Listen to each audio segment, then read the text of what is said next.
Jaguar Wright is blowing the lid off what really went down behind the scenes of 50 Cent's Netflix Diddy documentary. And yeah, this story is loud, messy, and dripping with tension.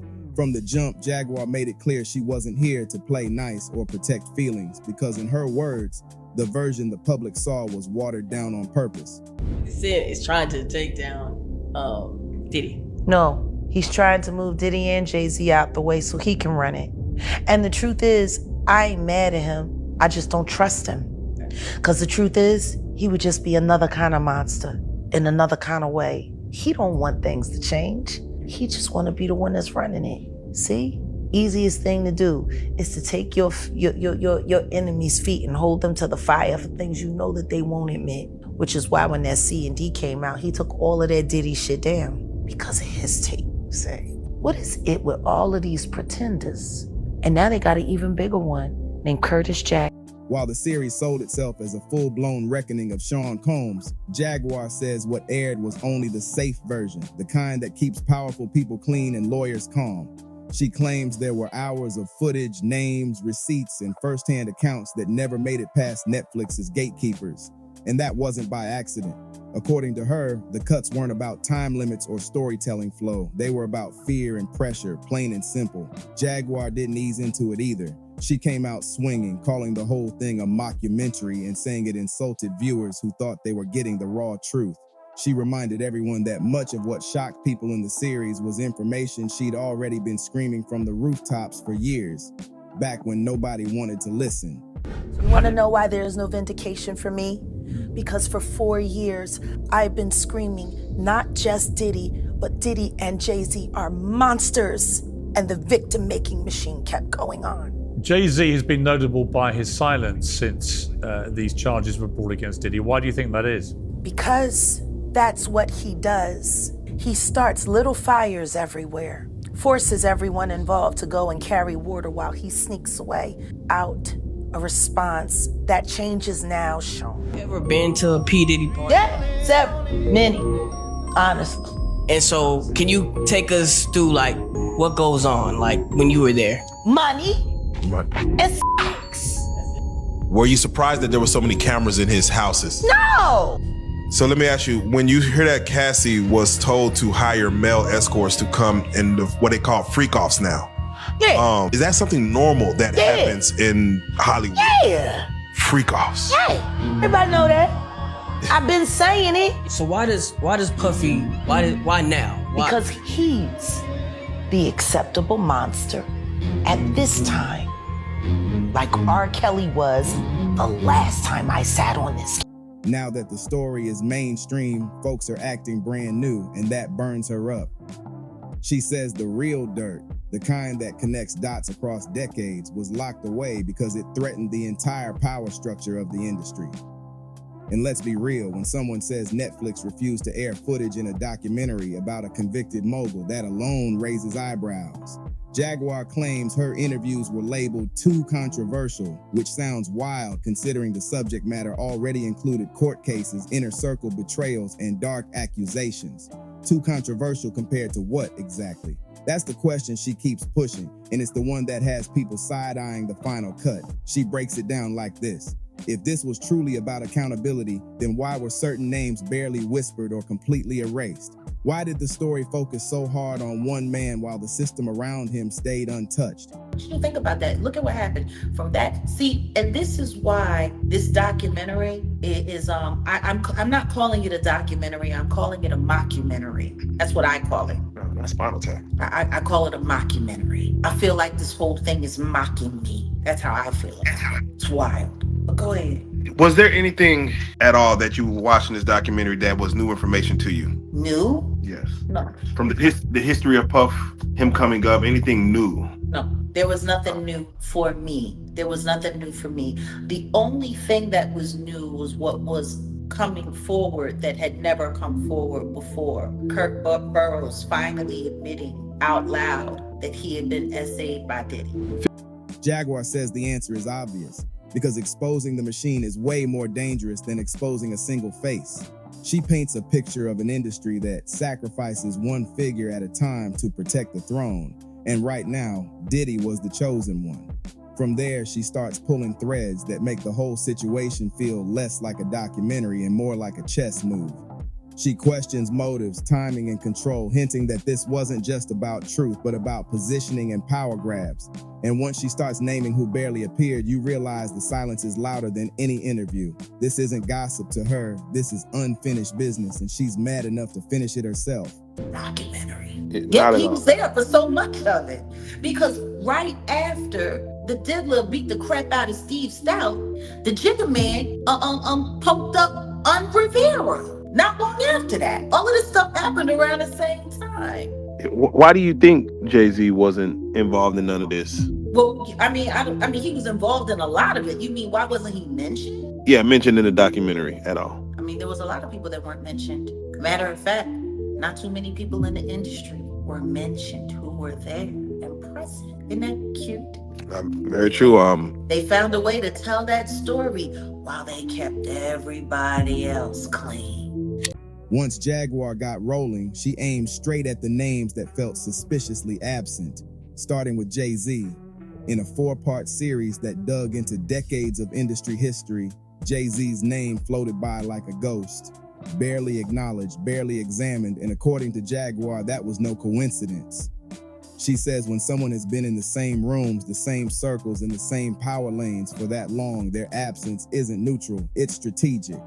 Then there's Clive Davis, a man Jaguar didn't hesitate to call the most dangerous person she's ever encountered.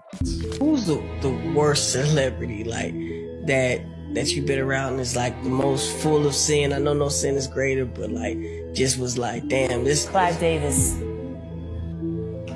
Devil incarnate. Clive Davis. He Janis Joplin. He blackmailed Betty Wright.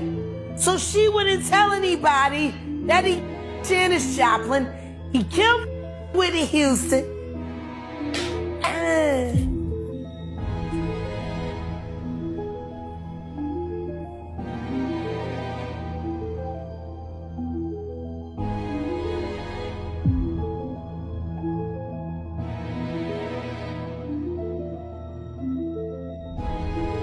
She pointed out that despite owning a majority stake in Bad Boy Records, his presence in the documentary clocked in at under a minute. Let that sink in. 51% ownership, decades of influence, and barely a mention in a so-called reckoning.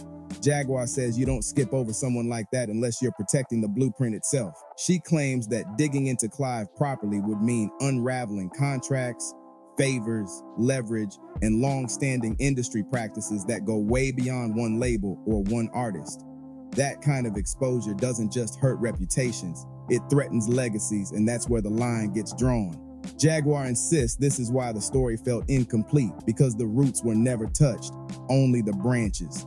It don't even make me sound. I want to put her on blast because she was telling me, she was saying to me that what I was asking for was crazy and they wasn't spending money like that.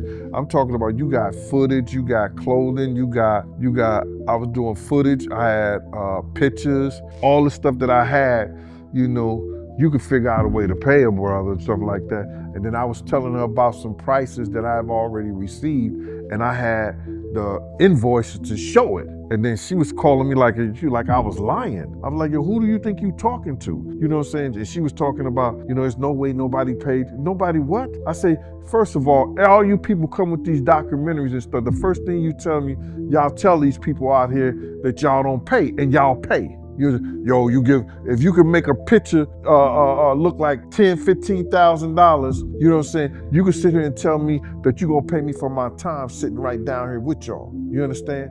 So then, one thing led to another, and I was like, all right, well then, F you, I spoke to 50, and then she said 50, and this is exact words that came out her mouth. 50 does not determine what goes in and goes out of this documentary.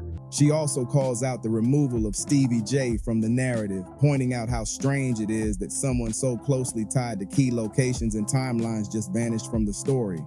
To Jaguar, these omissions scream curation, not coincidence. She says the documentary found a way to tell the story while keeping certain people spotless, and that's the opposite of truth-telling. When the conversation shifts to Kim Porter, Jaguar's tone changes, getting heavier and more personal. She feels Kim should have been central, not filtered through other voices with their own legal and personal pressures. As far as them, how they portrayed Kim Porter with this Reckoning documentary. They didn't portray her at all. Yeah, they didn't. That's the thing. They didn't portray her at all. She was spoken for by Kalima. That was interesting to watch. You don't think? Kalima's testimony? She was probably the most pitiful witness they brought up to speak about all of this in the entire thing. Kalima? Wait, why you say that? She was emotional. She was emotional? That's what you call it? that's what I'm trying to call it. Capricorn Clark was emotional. I'll give her emotional. I'm sitting there looking at someone, in my opinion, who appears to be struggling with a substance issue, trying not to fall apart on camera. Meanwhile, nobody paying attention to the fact that she's sitting there afraid to really say anything at all because she's in the middle of a custody battle and she's trying to get her kids back. And she's got to be careful of whatever she says because it could make it impossible for her to get her kids back. Did nobody pay attention to that? Yeah, no, she said she wanted $5K from Diddy. She wanted $5K from her former bandmate and a billionaire. And he wouldn't even give her $5K to help her get her kids back? Why not? But then again, nobody's talking about who her husband is and who her husband is to Diddy. He's one of Diddy's #1 minions. Oh yeah, no, that's news. He's a loyalist. He is a Diddy do-wop-bop. Kalima's also bisexual, so I'm finding it kind of interesting that she didn't see anything, she wasn't around anything, she didn't know about anything, and this is not me putting anything crazy on her. This is exactly what she said when she was on Love and Hip Hop Atlanta with Stevie J, who was also not mentioned at all during this documentary. Because Stevie J was living at the Star Island house. Tell me something, how do you have all of that stuff about Little Rod and there's no Stevie J? Now, it was really interesting because there was some of the footage that Little Rod has shared with this documentary that he shared with nobody else that he did an interview with, and none of that made it into the trial. There's images of him with French Montana and the Diddler on the yacht. Yeah. But nothing of Stevie J, surgically removed. Jaguar explains how people close to the situation couldn't speak freely, especially while dealing with custody battles and industry ties. That silence, she argues, wasn't honesty, it was survival. All of this builds her main point. When you only hear from people who are safe to talk, you're not getting the full story, you're getting the approved version. Jaguar says the real reckoning would have been messy, uncomfortable, and explosive, and that's exactly why it never aired. The deeper she goes, the clearer it becomes that this documentary wasn't just edited, it was engineered. Jaguar didn't stop at the missing names. She pulled back the curtain on the behind-the-scenes chaos, starting with Gene Deal, Diddy's longtime bodyguard. According to her, Gene had stories that could have reshaped the entire narrative, but disagreements over respect, money, and control shut that door fast. Jaguar paints Gene as someone who knew where the bodies were buried, and when his voice disappeared, so did a huge chunk of context. Was interesting to watch, you don't think? Kalima's testimony? She was probably the most pitiful witness they brought up to speak about all of this in the entire thing. Kalima? Wait, why you say that? She was emotional. She was emotional? That's what you call it? That's what I'm trying to call it.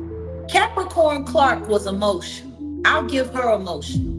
I'm sitting there looking at someone, in my opinion, who appears to be struggling with a substance issue, trying not to fall apart on camera. Meanwhile, nobody paying attention to the fact that she's sitting there afraid to really say anything at all because she's in the middle of a custody battle. She explains how creative control became the quiet war nobody saw, with producers drawing lines and deciding who mattered enough to pay and who didn't. That kind of tension doesn't happen on accident. It happens when the truth costs more than the budget can afford. Jaguar says this is when the project shifted from exposure to containment. Then she drops one of the most uncomfortable claims, saying there was footage involving a young Justin Bieber that never made the cut. She's careful with her words, but firm in her belief that the situation raised serious questions about guardianship, access, and judgment. Jaguar argues that showing that footage would have opened a door nobody was ready to walk through, especially when other major names were involved. She stresses that this isn't about shock value, it's about patterns. And when patterns start connecting powerful people, the footage disappears. Jaguar claims the industry knows how to close ranks fast, especially when youth, fame, and influence collide. From there, her focus swings back to 50 Cent himself, and this is where things really get spicy. Jaguar says she doesn't believe he made this documentary to save victims or clean up the culture. In her eyes, this is about moving chess pieces, removing rivals, and positioning himself closer to the top. She flat out says she doesn't trust him, even if she understands the play. She describes it as swapping one ruler for another, not changing the system, just changing who controls it. That line hit hard because it reframes the whole documentary as a power move instead of a moral stand. He had been trying to get to Bieber for a minute, and his management was backing him off. But it wasn't until Usher took over management and had guardianship and gave temporary guardianship to the diddler for 48 hours. Think about that. He had already been to the hospital, that situation that Gene was talking about. And you still took Bieber there, but you got custody of him first. Jaguar isn't impressed by trolling or long-standing beef. She wants real change, and she doesn't see that here. And just when you think she's done, she hints that 50 has his own secrets, his own skeletons, and his own reasons to keep certain truths buried. That warning didn't sound empty either. It sounded loaded. Jaguar's frustration really comes from one thing above all else. She's been saying this for years. Long before courtrooms, headlines, and documentaries, she was telling anyone who'd listen about the culture behind closed doors. She described parties, power, money, and silence, and people laughed her off as unstable or bitter. Now the world is catching up, and she's watching the same industry pretend it's shocked. She talks about how cameras in private spaces were normalized, how money smoothed over discomfort, and how certain behaviors were treated like open secrets. To her, none of what's coming out is new. It's just finally convenient to acknowledge. Jaguar compares the cycle to past industry collapses, where one figure becomes the acceptable monster, while the system stays untouched. That's why she keeps repeating that this isn't justice, it's timing.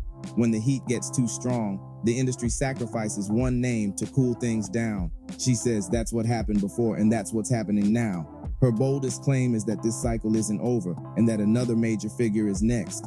She doesn't whisper it, she says it with her chest, warning that the silence around certain people won't last forever. Jaguar believes once one wall cracks, the rest follow, and she's positioning herself as the one holding the hammer. She also calls out media power, reminding people how quickly interviews disappear when the wrong names get mentioned. When a clip vanishes overnight, that's not coincidence, that's influence. Jaguar says moments like that prove how deep control really goes, from platforms to production companies. At this point, her message is clear. What aired was the introduction, not the full story. She's done waiting for permission and done trusting gatekeepers to tell it right. Whether people like her tone or not, she's determined to keep talking, because silence is what kept everything running this long.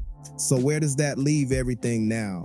According to Jaguar, this is just the beginning. She says more names, more footage, and more details are coming, and she's no longer interested in protecting egos or careers. The documentary might be trending, but she wants people to remember that popularity doesn't equal completeness. She challenges viewers to look at what's missing, not just what was shown. Why were certain figures barely mentioned? Why were key voices left out? Why does every reckoning stop just short of the real power? Those questions don't go away just because a series ends. Jaguar believes more people will start talking because once the silence breaks, it's hard to glue it back together. Fear only works until someone decides they're done being afraid. She's betting on that momentum, and she's clearly not backing down. Whether you agree with her or not, one thing is obvious. This story isn't finished. The version you saw was curated, polished, and controlled, but the version she's pushing for is raw, loud, and uncomfortable.